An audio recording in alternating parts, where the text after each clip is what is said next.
Welcome to The Pursuit, a podcast produced by the Junior Board of the Chicago Midwest chapter of the National Academy of Television Arts and Sciences, otherwise known as NATAS. We are a group of emerging media professionals seeking insight from leaders in our fields. I'm Larry Larson, a sports broadcaster and a senior at Bradley University in Peoria, Illinois. I'm also your host for this episode. My guest for today's episode is Pablo Iglesias, a multimedia journalist at WKOW in Madison, Wisconsin. His focus is on sports, but he also covers some news from time to time. I picked Pablo because he's somebody I've gotten to know through the Bradley Network. He's a 2017 graduate of Bradley University, and I think he's somebody that a lot of young professionals can relate to. He's given me a lot of advice along my career journey, and I hope that his advice can help you a little bit here today. Here's Pablo Iglesias. Pablo, thanks for taking the time and thanks for joining. Larry, it's always a pleasure to talk to you. Really great to hear about this project that you got going on. And again, happy to be a part of it. So our first question that we ask all of our guests is, what was the moment when you knew you wanted to pursue this career, and that would be your career in broadcasting? When I first discovered what I wanted to do in this industry, I think I was 10 years old, basically. And as you know, I don't know, I think this is just audio, but I'm probably wearing my Chicago White Sox cap right now. I fell in love with them in 2005. I went to a few games when I was a kid, grew up a mile from the stadium. And when your team wins a World Series and you get all this like national TV and you're listening to all these broadcasters, how could you not fall in love with it at that point? So I love the storytelling aspect. They were on different networks too. It was like ESPN. So it was like Chris Berman was part of their playoff run. You had Joe Buck and Tim McCarver. And I think just in general, that's just what I loved about the storytelling aspect.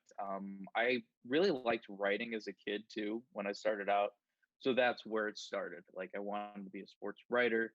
Then it became a broadcaster. The high school I went to at the time, we were probably one of the few, not just like in Chicago, not just Illinois, but I want to say like nationwide, at Mount Carmel High School in Chicago, to have a high school broadcast program. What programs are today versus what it was when I was in high school? It's night and day, but it was very much in the beginning. We had one camera. We had this like Bluetooth microphone that I think you might use for like conference calls now or something. We would just pass it back and forth. But we were broadcasting football games, and I want to say by the time my senior year came around, we were like averaging at least like 5,000 to 6,000 people. I think we peaked at just under 10,000 for these live streams, which is crazy. So that's where, in general, like where my broadcasting passion came in. I also liked doing a lot of video work, which is something that I would always tell to like all of us in this industry, is to make sure you're not one dimensional. Know that you can have like different storytelling talents. And I think from there, that helped me develop as a storyteller. Went to Bradley University. In the midst, though, too, in high school, I did a couple summer programs, like during those years. Went to Bradley University, majored in sports communication. Right off the bat, I think it was just a fun experience. The first internship I had was with the Peoria, or covering the Peoria Chiefs, should I say, with a writing experience. Then, interned with the Dodgers, got to work with some great people at the organization and iHeartRadio. And I think those are just like the things that propelled me into, getting into this industry before I really jumped in full time. But going back to your whole question there, was just, a love for storytelling. And I just kept pushing myself each and every day. And this is what I wanted. And, it's crazy to say that we're here today. I think that gravitating towards a sports team, I think that's something that a lot of broadcasters can relate to. They grew up watching a sports team and they were around it so often, and then they decided, oh, I want to be around teams like this for my career. And I think I can kind of relate to that too. You said a lot there, But I want to jump back to Mount Carmel High School. We've discussed this a little bit, and you mentioned that really sort of ignited your passion for broadcasting. That's something I can relate to at Belvedere High School up here by Rockford, Illinois. Our broadcasting program was pretty primitive. It was very straightforward, not a lot of high tech stuff, but you were on camera. How much does that early experience in your mind help? Oh my God. I think with the accessibility that everybody has today, even something like this, honestly, that you're doing, we did not have these types of things when I was like in high school per se. Like things were still developing. So the more different ways you can kind of create content today, the better. It doesn't hurt to like try to figure out different ways to hone in that craft, even if they're fun. Even if you're doing it like a podcast on your own and like five people, including yourself and your parents, whoever's listening, like just do something to get that creative process going, to like understand it. And I think for me, with what we did, I think it was great. My mentor at the time, he's doing some other things now, but he used to be our moderator at the school. He'll always talk about like, I think it was my first day freshman year. I was so eager to be a part of the broadcast program that I came to his classroom and I told him, like, I introduced myself. I said I'd love to do all these types of things, and the rest is history from there. You know, it was 4 years. I did a lot of behind the scenes work, moved my way up, and I think it's kind of, what it is like in this industry too, is wherever it is, you always got to move up the ladder. You always got to be willing to do something. um you want to make the most out of your situation that you have here. Just because you're not in the exact position that you want doesn't mean you can't learn from it. So I think from an early stage at that point, I almost subtly learned that, and I just enjoyed being a part of the process. And lo and behold, um I grew as a leader. I grew as somebody who could have that experience. So again, is to go back to what you're asking, is it's so valuable to have these early experiences. And like I said, with the amount of excessive with the things that we can really access today, it's even easier to make something happen. So I would definitely recommend to anyone listening wanting to kickstart. It's also never too late. You just got to have that discipline. You got to have that schedule, but don't feel like you have to overdo it either. Do what's right for you, and the rest will follow. And then jumping ahead, another level of education to Bradley University, a school that both of us know very well. What did you do there to further your craft and set yourself up for success? I think in different ways, just going back to like the leadership conversation and just kind of becoming more confident with your voice, it slowly helped me develop that. I think there was a sense of like confidence, like once you get into the industry, sure, when you're full time, that definitely helps. I would love to pinpoint a specific moment, my fall senior year when I did the Hollywood semester, which, to kind of explain that to the listeners, Bradley University has a special program to that. It's similar to a study abroad for a semester, although it's in Los Angeles, so it's a co-op. You get to take classes based on the show business industry, and then part of it too is that you do an internship in the area. So again, to talk about that, my internship was with the Los Angeles Dodgers and their iHeart radio station. So great experience. And I think when I was, I can't remember when it was specifically, but I do remember the radio show that I was working with at AM 570 LA Sports. My supervisor, who was the producer for one of the shows, I went up to him. I said, "Hey, this is pretty interesting. This is kind of funny. I think Fred and Leanne could segue into a good conversation." And I brought up this thing. Actually, I think it was when the Cubs won the World Series. So I saw that it was like Fox 32 or somebody was interviewing Theo Epstein, and because everybody's living in the moment on live TV, nobody at that moment really cared. So I think Theo Epstein dropped an F bomb like on live TV.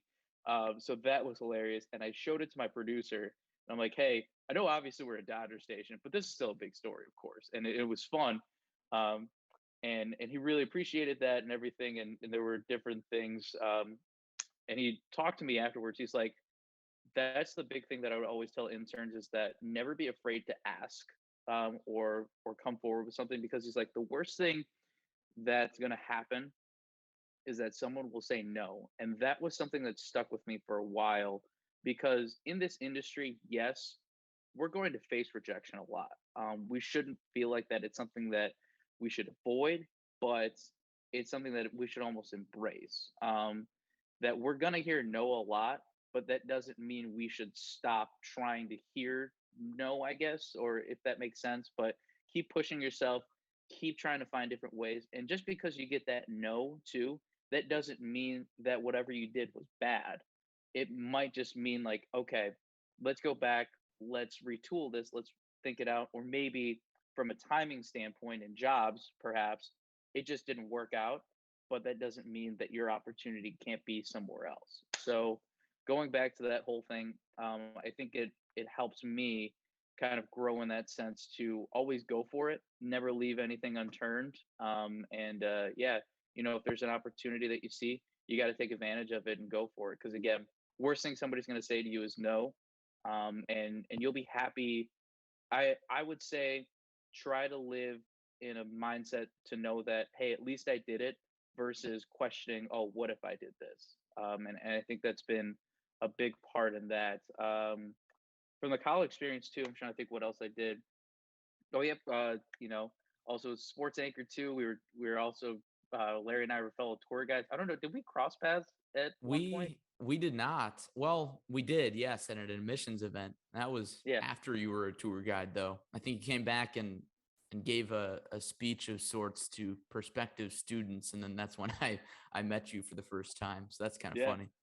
Yeah. So I mean, it's just like those small things. It definitely taught me how to walk backwards. So I can still do that today. And that's like the other thing too, is like everybody's always afraid of falling, but once you fall, it's it's nothing. Like you could walk backwards so confidently. It's like it.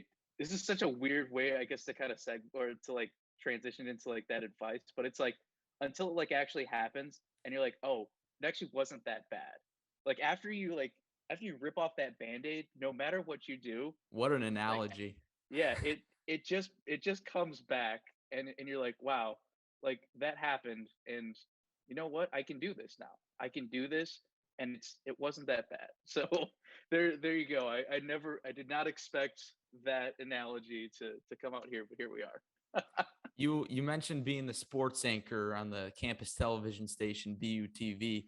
I know sometimes Dave Lenny, the director of that program, still shows your tape, and he Oh my sat down and gosh. talked to me about how good you were. And so you definitely left an impression there. And then shifting from Bradley into your career and your first professional job, I know that first job search, that's probably a scary time for a lot of people. I'm coming up on my first job search after Yeah. I graduate in May, or even probably a little bit before. What was that first job search like for you? And was it a struggle at first? Technically, working at 25 was my first job full time in the industry. When I graduated from college, I actually went back to Mount Carmel High School, worked in a creative marketing role, and also oversaw the broadcast program. So that was actually my first job out of college. I'll be honest, it was pretty tough because um, I think it was, you don't know what to kind of put together in the broadcast because it's like almost a little out there, and it's there's so many different things, and we can talk about this a little more. But I would honestly, I love it. Being a part of the Asian American Journalists Association really helped me develop a tape, develop how to put myself in front of news directors and all those types of things, and how to get your start in local news. Because not, I mean, there is that 1%, but very rarely does ESPN come to somebody right out of college and offer them an on-air job. Um, and that's the thing. And I talked about working your way up too, but it's like working your way up can mean so many different things, especially from an on-air perspective. It's not like this is small thing just to kind of go off to the side. My friend did give me this great advice when I was looking for jobs into the broadcast hunt. He did say to me, he's like, don't feel like that you need to compromise yourself for said company. Like, if it's like a big network, don't take a job just because it's a job there. wait for them to kind of come to you. Wait for that moment for you, basically, because it's like you know what you want to get after. Sometimes it does take a little bit of like, okay, this is still the right role for me, but don't feel like that. It's like it's for internships too. Just because it's this internship at your dream network, it might not be the exact opportunity that you're looking for. So I would say look for the best opportunity for you to grow. So going back to this whole thing though, I was at Mount Carmel for about little over a year. I want to say I loved it. I really appreciated like working with kids and everything, and also getting to like mentor them. Same situation that I had in high school, so it was like that full circle thing. But ultimately, I knew and they knew too that broadcast was my big passion. So I took the leap of faith. I want to say the job hunts with where I was jobless basically was about a month and a half. Really appreciate the support I had from my parents and my friends during that time. Because I mean it was a month and a half, but sometimes you can feel like every day again is a new day where it's like, okay, when is something gonna happen? I've put my stuff out there, and sometimes you just need that moment where it's like maybe something won't happen today, but still feel confident that no matter what, you're going to keep networking, you're going to keep reaching out to people. Um, Something will come about. And basically, as I mentioned earlier, sometimes it is about timing. And I went from having absolutely no leads to messaging one of my friends, who is now one of the evening anchors at Heart of Illinois ABC, and telling her, "Hey, I'm in the job hunt and everything." She sent me the news director at the time, his contact information. We talked for a little bit, and lo and behold, they're like, "Yeah, we actually have an opening for a weekend sports anchor." They were about to offer somebody else that job. So I don't know if that person's listening or what it was, but basically what it was, they were about to offer somebody a job.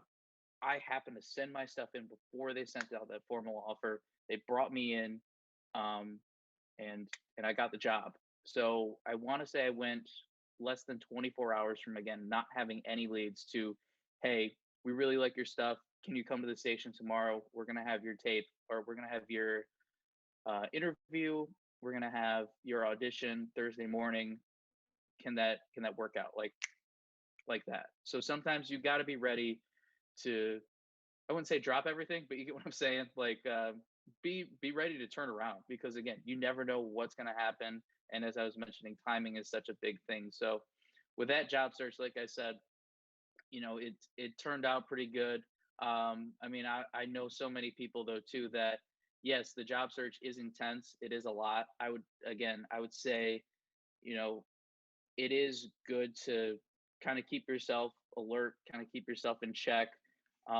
Write some things down, write goals down, but at the same time, don't feel like you have to overstress to like overwork yourself every day. Sometimes we need those types of moments where we take a step back, take a breather, and then get back at it. There's nothing wrong with having that mindset of like, okay, I know I can do this. You just got to make sure that you never count yourself out. Like that's the big thing that I would always say, because you have the ability to do it, and that's what I would just always push, to know that you have the confidence to do it. It's just a matter of putting in the work, and again, even taking some time for yourself, like for that quick breather.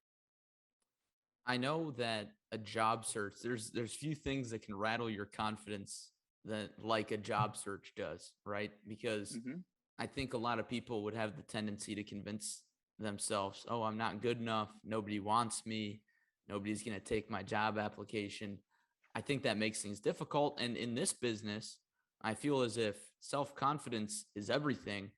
So once you landed at WEEK, what was that workflow like in the first few months, getting used to being back in television after almost a year off? I imagine that may have been complicated. So actually, one thing I totally fumbled and did not even mention was that actually I did freelance, and that's what helped build my reel. I want to say I was freelancing for about technically 5 to 6 months because it was NBA season. So I jumped in. I jumped in right after New Year's at that point. This is also 2018, 2019. No, 2017, 2018, during a fantastic Chicago Bulls run with Wayne Selden, Paul Zipser, and all that. So whoever the diehard Chicago Bulls fans listening to this, I can feel that cringe already. That was a fun season. Although they had Zach LaVine, so that was cool to watch. But I did do that. So that's actually what helped me polish my skills and everything to get that real time experience, to get out there basically, and it was fun. It gave me a taste of what it was like to be the professionals. Lo and behold, I actually came across fairly recently, I think right before I started doing the Bucks playoff coverage. One of the games I covered was Giannis versus Anthony Davis when AD was with the Pelicans. So I'm like, and that was at their old stadium, and I'm like thinking, wow, here I am. Like this was just freelance, and I was hoping like maybe I'll be back here someday. And lo and behold, I was at Pfizer Forum for Game 1 of the first round of the playoffs, made their NBA Finals run. So it's just kind of funny how things come full circle there. So I did have those polished skills, or I did have those moments, should I say, where I could remain fresh. I could keep that craft going, but it wasn't a full time. It wasn't every day. That was also on top of my full time job that I had. So sometimes it takes like super long days. It's how much you want it too. Sometimes I think is how passionate are you about it? Because sometimes it does take that like extra effort at that point. I want to say sometimes those were like I was looking at least like 15-hour days. I'd work my 9 to 5. I'd go to the United Center. I'd be home probably like 11:30 midnight. And yeah, that wake up 6 next day, boom, like almost kind of do it all over if it was a back-to-back day. So it's again, so going back to all that, that was something that helped me going into the job at WEEK. And I think just over time, during the 2 years, primarily though, before the pandemic happened, I think it was just kind of working on my craft, working closely with, my assistant news director, a couple of my colleagues, one who is in Charlotte now. And I mean, she was a fantastic resource to talk to. I think just in general, I really lucked out, I will say, to be in the market that I went to college in. So that helped out. But if anything, it also challenged me to go outside of what I knew. And I think that's just the fun thing about journalism is that you never know who you're going to meet, what you're going to learn, but it's a really fantastic journey. And then you were at WEK for, correct me if I'm wrong, about 2 years, a little over 2 years. Mm-hmm. And then you transitioned to WKOW in Madison. But I know that was another non-linear moment for you because you left WEK and then you were sort of in limbo for a few months. Another job search, especially during COVID, in the middle of this pandemic, that second job search, that couldn't have been easy either. Oh my gosh. I will be lying if I didn't tell you. I mean, there were moments of like, pressures or anxieties, all that, honestly. That was a bit of a longer process, the waiting time. But again, it's, you just kind of know. You want to trust your gut, ultimately. I would say that, again, it all came down to networking too, and it all came down to timing, but you always want to make sure that you're on your toes. I'm grateful that somebody gave me a tip about the job here at WKOW. I want to say that there were quite a few amount of applicants, and it's still crazy to think that like I landed this job over here. But going back to that whole thing, it's like the waiting period, I think, was kind of that blessing in disguise. I ultimately knew for my career that this was the next step I wanted to take. And sometimes, you have to evaluate the risks. I guess I would say I'm a calculated risk type of guy, but at the same time, it's like trusting my gut, knowing that, something's going to be out there. And I think knowing that I had the trust of my parents, like 100%, 110%, honestly, if I could say that, that they were right there by my side, and knowing that something was going to happen, having the confidence in yourself, and knowing that your talent could take you as far as possible. But again, networking, valuing relationships. A lot of people were looking out for me. I really appreciated that. And yeah, ultimately sent in the application over to WKOW when they had the opening. Talked to, actually, this was a wild process as well because this was all during COVID. I had my first interview with our news director at the time, and the sports director, our current sports director too at WKOW. That was the first interview. Then the second one, because I couldn't be there, I had this like I had like 7 Zoom interviews in a matter of an hour and a half. So it was like everybody was a 15-minute chunk, which was crazy. So that was the second one, and yeah, that's basically how like the interview process worked during these COVID times, which was so crazy. And I think like after that hour and a half, I just felt like I was gassed because yeah, you're sitting on the computer, you're boom boom boom, but it was a very unique experience that I'm glad that I can kind of share that story too right now because it's like yeah, this is what it was like when you're interviewing during this unique time. That's tough. Everybody had to adapt, and I suppose having 7 interviews is a good thing. It's funny. I think I was supposed to get the schedule way earlier. I knew that I was just meeting from like 12 to 1:30, but I guess the email was in someone's drafts, so I never actually got the full schedule until like 10 minutes before my interview. So I'm pretty happy that it actually wasn't sent to me until then, because otherwise, if I saw the whole list, I would have been like, oh my god, I'm meeting with this person and that person, and like, what do I do? But it was just like, go with the flow, just talk and get to know everybody, and that's just something that I would also say too for like other people interviewing. Don't be afraid to also ask questions. This is a place where you want to work too. So yeah, just always ask questions, get to know somebody, get to learn about their path because you never know. Everybody's path is different, and that's also something that I would really encourage like people to think about is that don't feel like you have to do this internship or work at this place to get there. Um, because again, for me, I started out working in a high school, then landed the Peoria job, and now I'm here in Wisconsin. So it's like there's so many different things in between that get you from point A, then point A, B, you get what I'm saying, then to point B. Like embrace the journey, embrace the road. You sound like Bradley head basketball coach Brian Wardle. Oh Embrace my the journey. God. But there's a lot Yeah. of truth to that. There's a lot of Yeah. truth to that. Paths are nonlinear, and life is kind of nonlinear in that sense. I want to kind of jump back to the end of your time at WEEK. I think something that's challenging for a lot of people is deciding when it's time for the next step in your career, or when to move from job number 1 to job number 2, or try and take that leap. How did you evaluate yourself, and how did you decide that you were ready to move on and try and make a leap to your second job?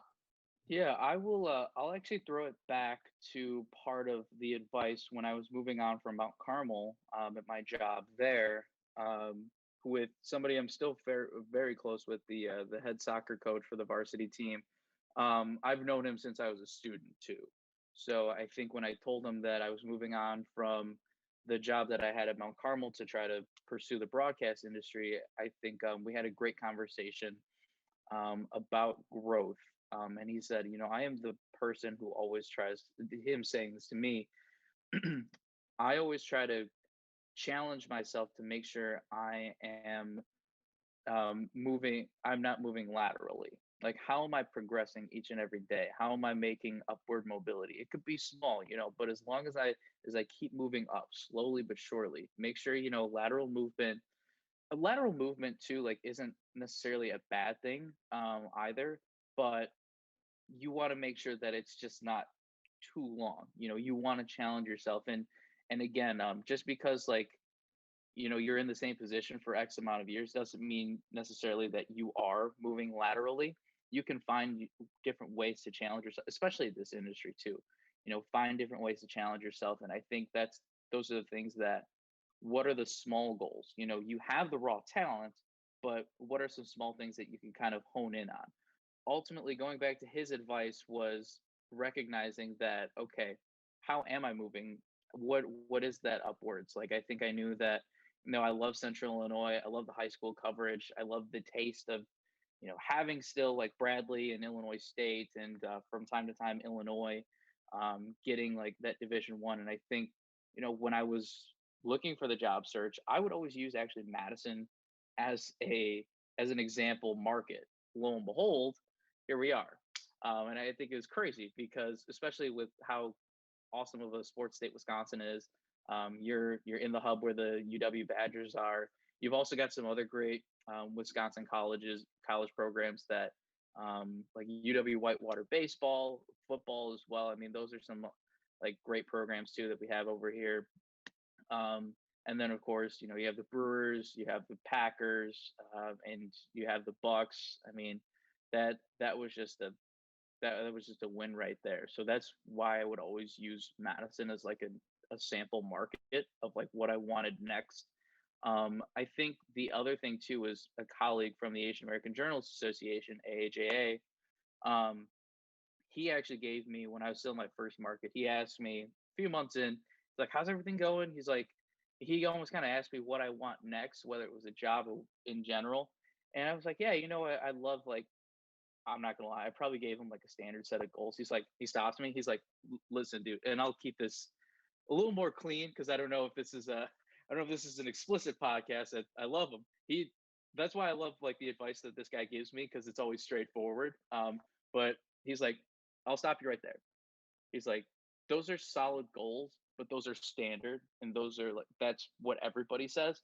So I want you to think about it this way. You don't have to answer it now, but think about what's a place that you would be happy that you would like to be in, and what is a place if you got that job offer today, you would be absolutely freaking stoked to be in."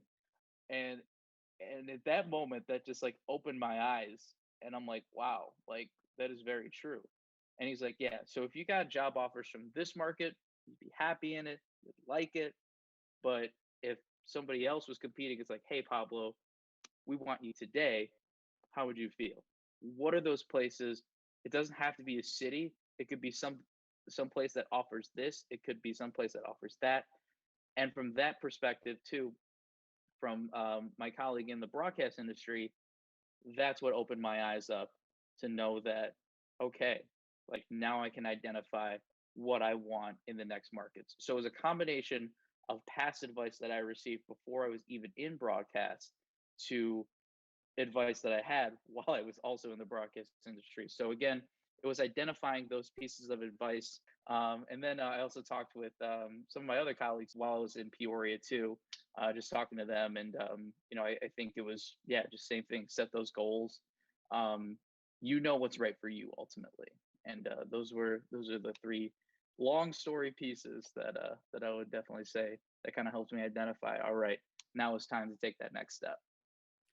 A lot of the time, I think that we tend to sell ourselves short at times.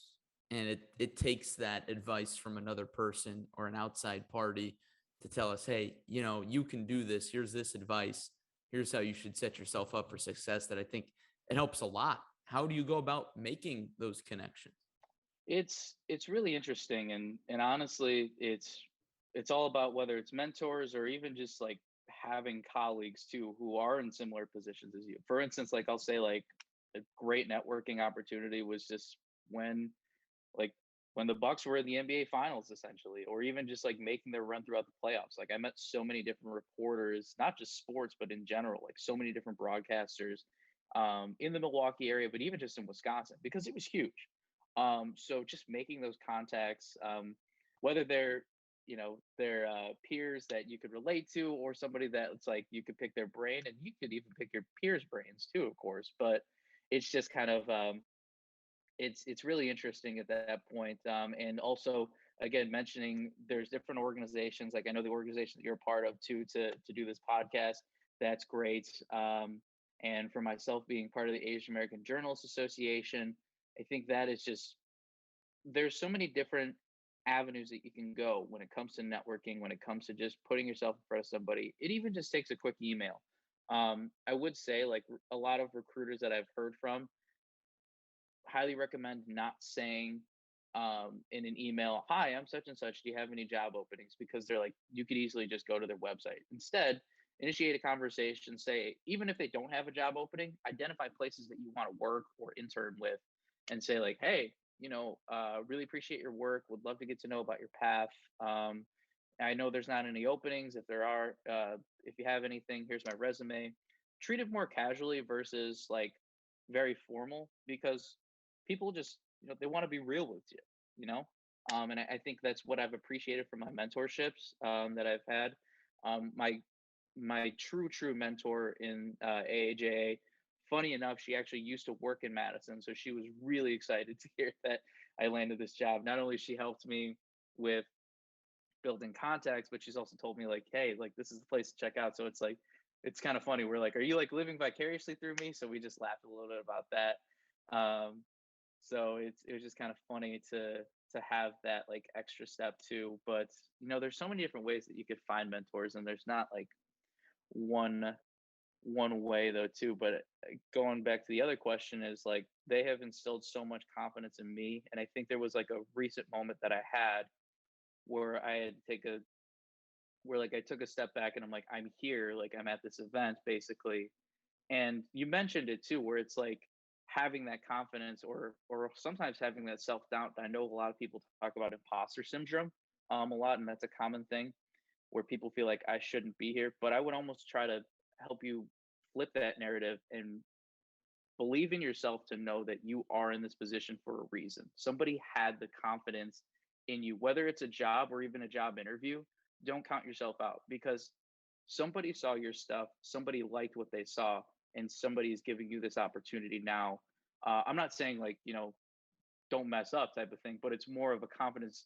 It's like a self confidence booster of the idea of, hey, like somebody did have that confidence in me. I can do this. I am supposed to be here. Hey there, welcome to The Pursuit. This is the new podcast series produced by the Junior Board of the National Academy of Television Arts and Sciences, Chicago Midwest Chapter. My name is John Owens. I'm the president of the NADA Chicago Midwest Chapter, and we're thrilled to present this new series from our Junior Board. It's the first board of its kind among the 19 NADA chapters nationwide. Our chapter established this novel group in the spring of 2021, and our Junior Board is now comprised of 30 students and young professionals, all between the ages of 18 and 26, who go to school or work in one of the chapter's 8 TV markets. We're extremely proud of this diverse group and some of the initiatives that are being planned for the 2021-2022 season. The Pursuit is perhaps the most notable of these endeavors. In this podcast, our promising broadcasters from the Junior Board interview industry leaders about how they got started in the industry and about the pursuit of a meaningful career in television and film. In October alone, our Junior Board has 4 great interviews planned for this podcast. Interviews with Chicago luminaries Thea Flum, Melyssa Foreman, Joel Weissman, and Pablo Iglesias. And there are more great interviews planned for the rest of the season. You can find the complete list of our upcoming Pursuit interviews at our website, chicagomeonline.org. We'll have our first Pursuit podcast premiering during the first week of October. Thanks, and get ready for the Pursuit. You mentioned the Asian American Journalists Association a lot, and it's an organization that you talk about a lot on Twitter. You've mentioned a lot in our conversations. It's clearly benefited you a lot. If you were to make a sales pitch to somebody who's considering joining an organization like AAJA or any other equivalent organization of the same nature, what would you say to them? How would you describe an organization like that, and what are the benefits? For me, obviously, the big thing was why you want to be a part of an organization like that is the networking. I mean, when I first went to the first convention, I mean, I was shaking hands with like so many different people, like from like I'm actually just looking at my media credential wall right now, just like different places like CNN, all those types of things, all the big networks, and then there's also like organizations that represent like local news and all that. And I'm thinking too, there's also just media personalities like Juju Chang from Nightline, a lot of like my colleagues that I'm very close with now, who I've grown up watching at the time. And I was like, whoa, like now, like, go fast forward to the second year, we're just like best friends all of a sudden now. It's like here I was like this kid out of college and I was just like, very nervous trying to meet all these people. But now all of a sudden, like, they're my friends. I can go to them, like talking to like a bunch of ESPN people. And I think that was like the big thing was key networking. But on the other side too, especially for someone like myself too, in the current situation that we're in right now, I think it has also helped me from a confidence standpoint own who I am. I think that is such a crucial thing right now because it helps me build that self confidence in myself to you know be able to stand up and feel more confident to pursue different stories. Like, for instance, and I'm grateful that I had the opportunity within my first month was to talk to some of the Wisconsin Badger golfers about Hideki Matsuyama's win at the Masters, being the first Asian male to win such a coveted like champion or to win such a coveted tournament. And what does that mean during a time? I think that was it's still going on, of course, but at that moment, that was, I would say, a very big moment in the South Asian hate movement. I think that was a really big thing to discuss. And again, I really appreciate that my department gave me the green light to go after a story like that. It was very interesting to hear these perspectives and to talk about how big of a game golf was to the Asian community and why this victory meant so much.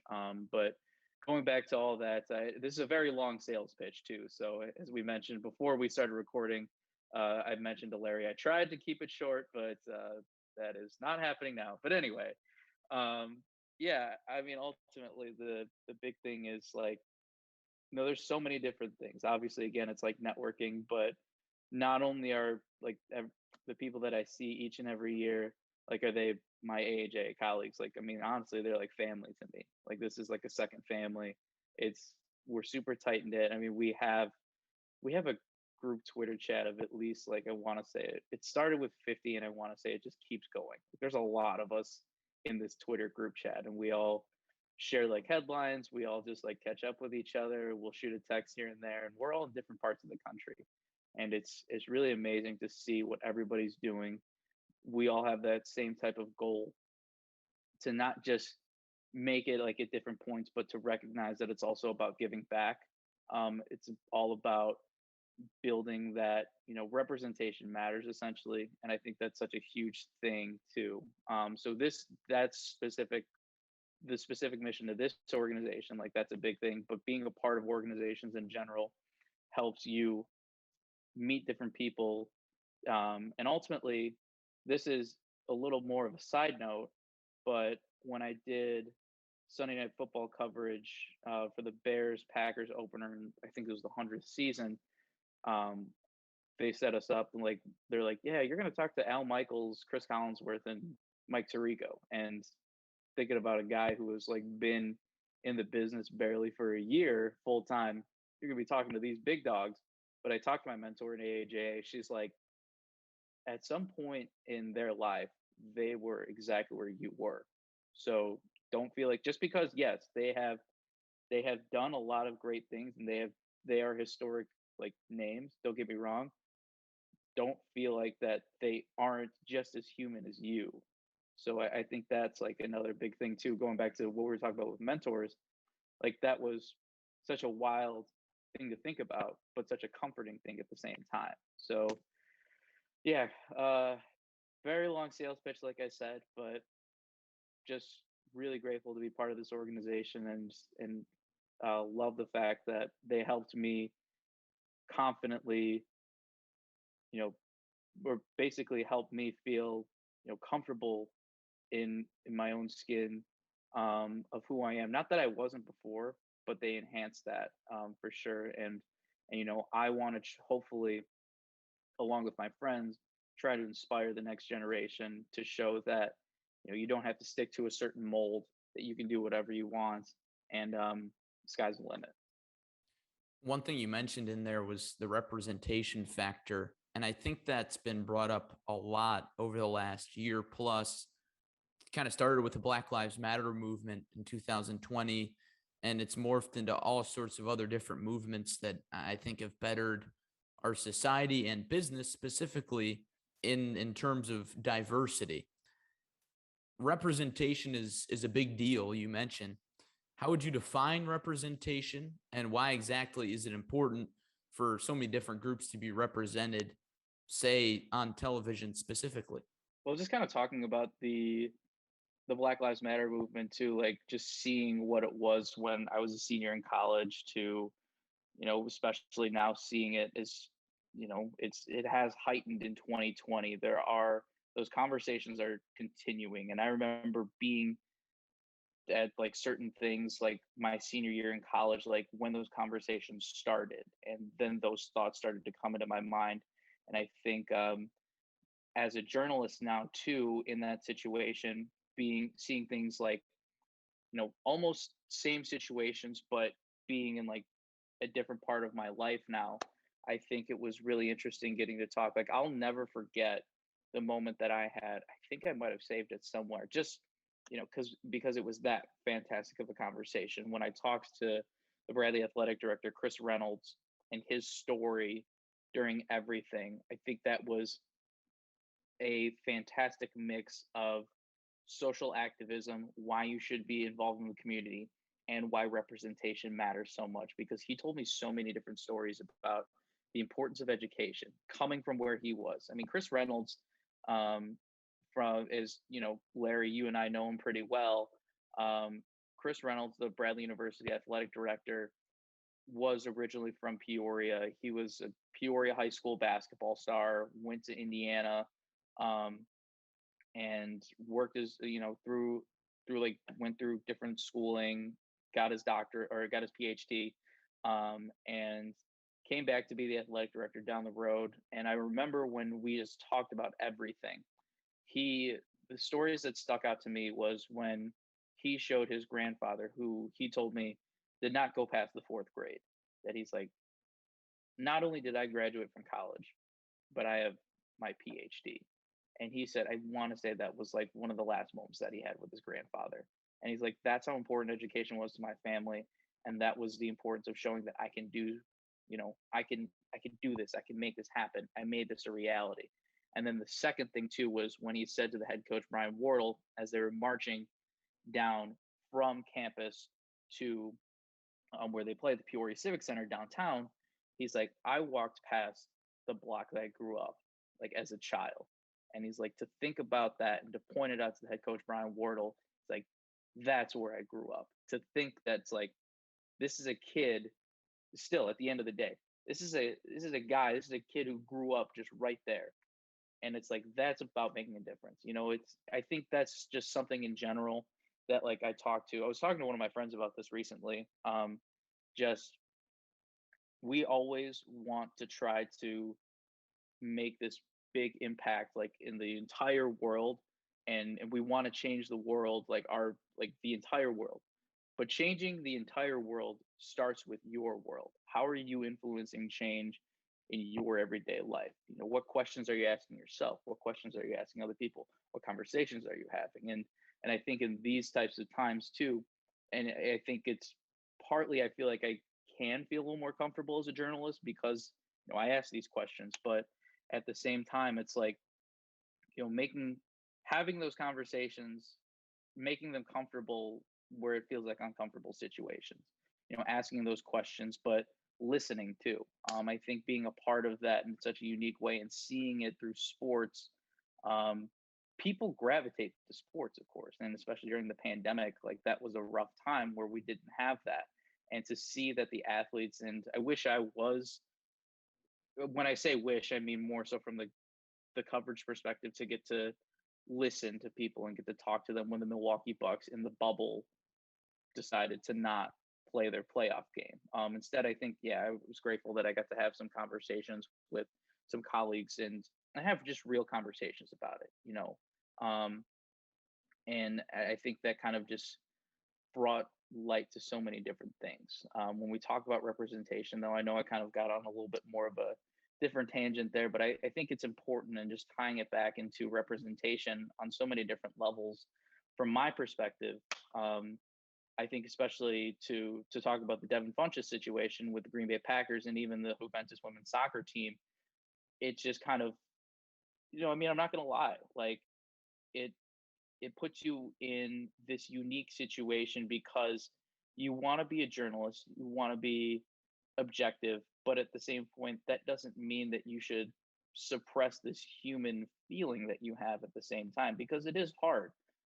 Because a lot of my colleagues, one of them said it's like it's bringing back a lot of PTSD for a lot of people right now, because even in the most harmless ways, like somebody has faced something like this. So I think the reason why representation is such a strong thing is because there's a lot more prominent voices. I give a lot of props to one of my friends. Actually, we went to the same convention. I think it was the first convention that we went to.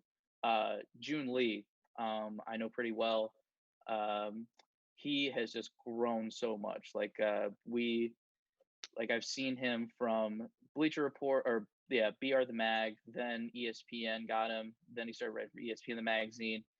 I could not tell you how excited I was to see him on Pardon the Interruption, not Pardon the Interruption, I'm sorry, Around the Horn. And it was just like, there it was, and I think he's using the platform in such a fantastic way to bring up these conversations, to ask these questions. And I think in a situation too, I think there's so often, like, we have such a forgive and forget mentality when it should just kind of be more of continuing the conversation, to keep talking, to understand the why.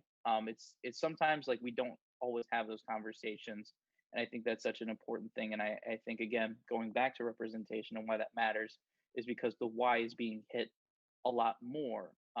Sometimes people, I do feel like, it can be like, people are like, oh, why is this in your face? It's not that it's in your face. It's more that it's like, hey, let's just tackle this in a different way. Like, this is the truth sometimes. And sometimes, again, as we talk about comfortable and uncomfortable conversations, it's you just got to get the truth out there. And it's pretty interesting though, seeing this moment in time and where we're going to go from here.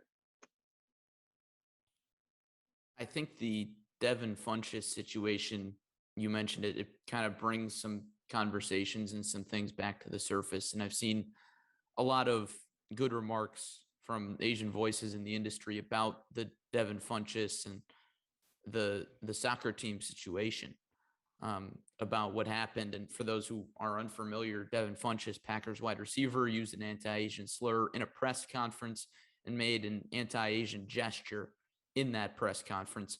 And you made a great remark that sticks out in my head, in your last few comments, about covering these situations, about how, you're a human. How are you supposed to suppress the emotions that come to the surface when you see something like that, but at the same time try and cover it as a journalist, quote unquote, unbiased?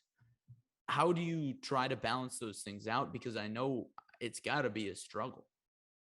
I think it is interesting, and newsrooms, from what I'm hearing from my colleagues, are not that they weren't open before, but they're, because it's just like it's something that hasn't been tackled as much. I think it's interesting seeing what newsrooms are doing in terms of, it's more than just a diverse hire. It's about how can somebody grow as this diverse voice. And I had a good conversation with a couple colleagues, like, well before, where it's like, as asking that same question, it's like, how do you separate that? And I think from my side of it too, when I did that Badgers story, I tried to make sure, of course, it's like, I don't throw emotion into it. I do throw the facts, and I let the emotion come out through the people that I talked to, because really at the end, like, that's like, this is their story. I talked to,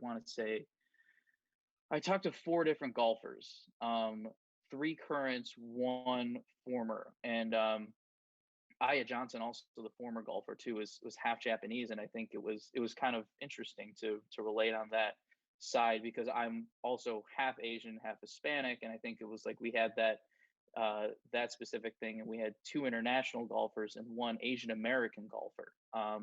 I think really when it comes down to it, the way I view it is always like, what is such and such's story to tell?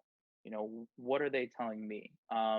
Again, I try to make sure again that it's whether it's in my writing, whether it's in my storytelling, that look, like, here's what happened.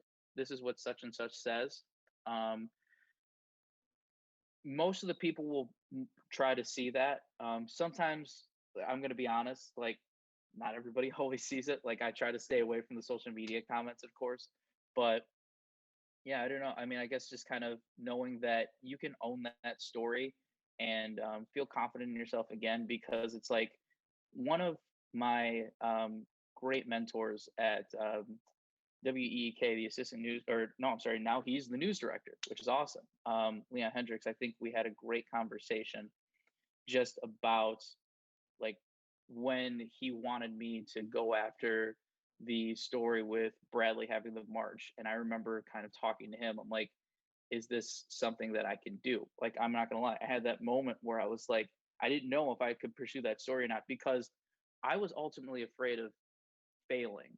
I was afraid of not handling the story correctly, because in my mind, and this is just something in general where you see it so many times, especially when a professional athlete speaks up, they're like, oh, the stick to sports thing. I almost got myself stuck in that mindset of that I can only do sports stories of this happens here, when really when it comes down to it, sports is still the element. You're just still telling that story. And he gave me that confidence to say, even though you have not specifically encountered the things that such and such has gone through, you have at some point felt the same way that they have felt. You have felt some type of pain. You have felt some type of frustration. So even though like you don't want to put that emotion into it, ask those questions in that way. That way you can tell a powerful story. I'm not saying that when I track my story, I'm like, I felt this way too, but it's more of when you ask those questions because you've been in some type of relative situation or related, you've been in a relative situation, you can thread those questions and you can kind of have that conversation comfortably and talk to them from that way and tell their story in that lens, because again, it's all about the relatability. Does that make sense? That's a great way of putting it, just trying to convey emotions through answers. And I think you said that earlier with your golf story that you did. Shifting gears a little bit, general questions here, last few questions for you. Yeah. In your eyes, when you're sitting down and coming up with story ideas, brainstorming stories, or a story idea is obvious, what in your eyes makes a good package or story in your job? That's a great question. And ultimately, like in my position too, and to talk about that UW Badgers golf story, honestly, it's like just because something doesn't happen in certain parts of like where you're at doesn't mean that it can't be a story at some point. That's why it was like one, I knew that Hideki Matsuyama winning was fantastic. And then I thought to myself, I'm like, well, we've got a golf team here. Let me look through the roster, and I happened to find out that again there were three players of Asian descent, two international, again one Asian American on the roster. Reached out to my mentor. She's like, "Yeah, I'm really close with Aya Johnson over at Golf Channel. She was a big Badger golfer. She's a huge Hideki fan, so utilize that market. It's like it's all about figuring out in local news, should I say, um, how can you make this relatable to the people at home? And honestly, that's just any story in general. I love watching E60 stuff. I love watching 30 for 30s. I love just watching a good story. No matter what, at the end of the day, it could be a story about the 8-year-old that hit a home run swinging backwards, whatever it was. But if you can tell that story like in a way where it's like, wow, wait, what? Like I never expected like the story to hit me in this way. Like if you can figure out a way to show how relatable that is in different ways. And that's the beauty of sports, is and with the comeback of what sports is making and hopefully will triumphantly have, is we're going through this really interesting period as we head into the fall. But anyway, I think just sports stories in general, people gravitate towards that because, again, like as I was even saying, like even though you haven't been in somebody's like specific position, you have felt that way. You have felt that situation of I fell hard, but I've also triumphed, and you kind of feel that sense, and that's why obviously people gravitate towards it. Going full circle back to this whole thing, like that's what I feel like is what makes a good story. The other side of it too is like, and I still try to get myself on this one. This is more for like, I guess, specific TV. Um, Shorten your questions because you know what I say to myself kind of more jokingly is like, I'm not going to air the questions that I ask. I'm going to air the stuff that people talk about. But again, it's just always trying to find different ways to have the conversation with somebody, make them feel as comfortable as possible. I take this like different approach where it's like, I always ask them, "What'd you have for breakfast today?" during their mic check, and all of a sudden, you just see that the shoulders just drop. You just see them just like relax, and you just have that conversation. Like that's how I just do interviews too. It's just treat it like a conversation. Not everybody's gonna be like always like very relaxed and everything, but that's what I at least try to do is make them feel as relaxed as possible because all of a sudden like everyone's like I want to be on TV, and all of a sudden the camera comes on and they're like, oh my god, like what happens? So it's like camera's not even here. Look at me. Let's talk. That's it. So there's so many different elements. I mean, even video too. Like, and to so I don't get too much on a rant from here, but basically, like, there's just so many different things. Like, there's not always like one thing that will be like, oh, okay, like if I do this small thing like a specific way, like that's it. I'm just gonna do that and do that only. There's so many different things when it comes to that craft, but ultimately, again, it's like if you can combine all those things together and tell a good story, that's like I think ultimately it's just like how you can relate to somebody, how you can make them feel something. Like I think that's such a huge thing. You mentioned that people gravitate towards sports stories, and I agree with that assessment because I think going back to our first question, your first answer, almost everybody grew up with a sports team they watched, at least sports fans did, and they have an emotional connection to a sports team, to an athlete. Everybody has a favorite team, everybody has a favorite athlete. But a lot of people's first positions in television news, it's not just sports, it's sports/news, MMJ. Yeah. How does covering sports help you cover news, in your opinion? And what are the differences? What are the similarities? And I know a lot of people transition from sports to news because they say being in sports helped so much. Yeah, honestly, that is exactly what my title is that you happen to mention. So that was pretty funny that you say it like that. I mean, I did one news story while I was here so far, but I also knew that the market in itself, especially come this time of the year, is pretty intense with sports. So I'm gonna be pretty busy with that. But when I finished up my time in Peoria, actually, I want to say like my last, what was it, like 2.5, at least 3 months.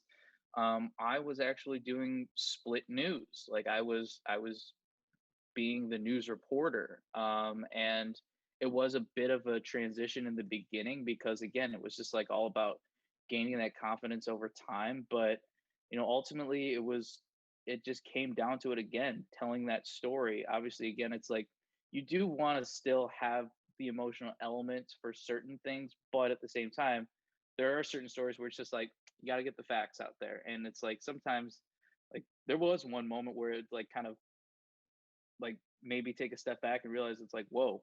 Like I remember I was just like going off to like different press conferences because they just needed somebody, and then I started pitching stories about like news things that were happening in the area. And then one of the stories that I ended up doing was the lead story of the vaccine first arriving in Illinois. And I'm just kind of thinking, I'm like, how did I get to this point? And really, again, all it just comes down to is like my, again, Leon Hendricks, again, over at in Peoria, Illinois, he put it in a really good way when we talked, like right before I was moving on. It's like, As a reporter, it's really interesting because you have to be a quote expert on something new almost every day, unless you're on a specific beat, of course. But it's like, you still have to be on top of your game. And that doesn't necessarily mean you need to like know everything before you get that story, but you got to do your research. You got to put everything, you got to put the facts in, and you have to have the best sources, or reach out to all those types of people. Um, so I think from that experience that I had as the news reporter helped me just work on different things that I wanted to in my storytelling. Of course, with deadlines and everything, like I'm turning a package like almost every night. Like I have to like know that okay, like I work on like that time management side.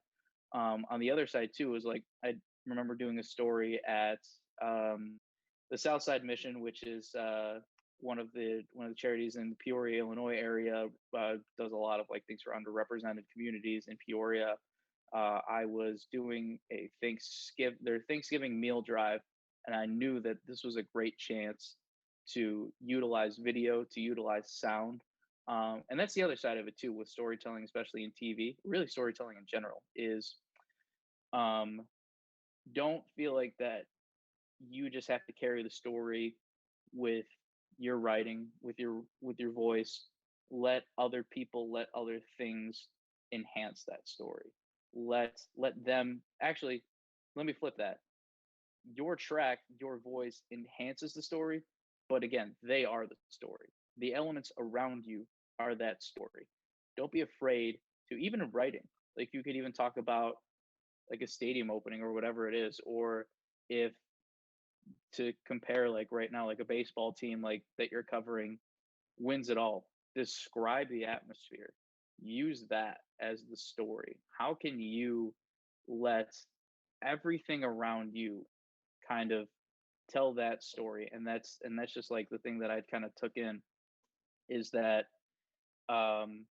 through the news experience, I felt like again it just helped me get used to the everyday turnaround, but it also gave me the experience that I didn't expect, that I wanted to grow as a reporter, that I wanted to polish up in different ways, that it gave me the unexpected experiences there.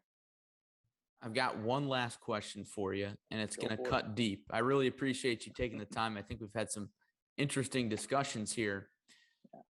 The title of this podcast is The Pursuit. We're all pursuing something constantly in this business, whether it's a good story or career goals. What in your career are you pursuing, and when does that pursuit end in your eyes? Honestly, what I feel like I'm pursuing goes back to what I was saying, um, about changing your world, or influencing change in your world, as I kind of grew into this industry. Being a 10-year-old kid and wanting to just be in the industry, being in sports because you love sports, you grow and evolve. And that's just the beauty of life, is that even what my goals are today could be way different and compared to like 5, 10 years down the road, whatever it may be, even next year, you never know.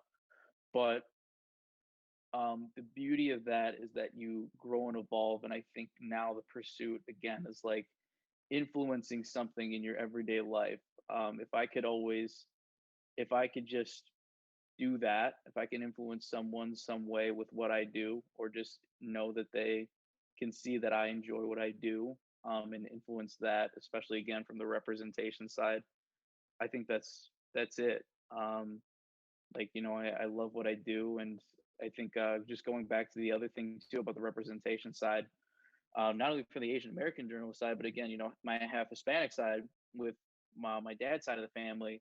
I think one of the other emotional moments that hits me whenever I think about it is that whenever my grandmother sees me on TV, my grandma coming from um, very poor part of Mexico, came over to the States, met my grandfather in San Antonio. Then my dad was born there. They came to Chicago.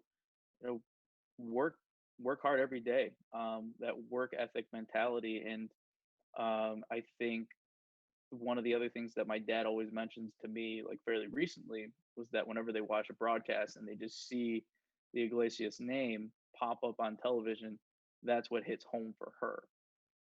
because my dad said that he just like, that she brings it up in Spanish. She's like, I never thought that I would see our last name up there like that.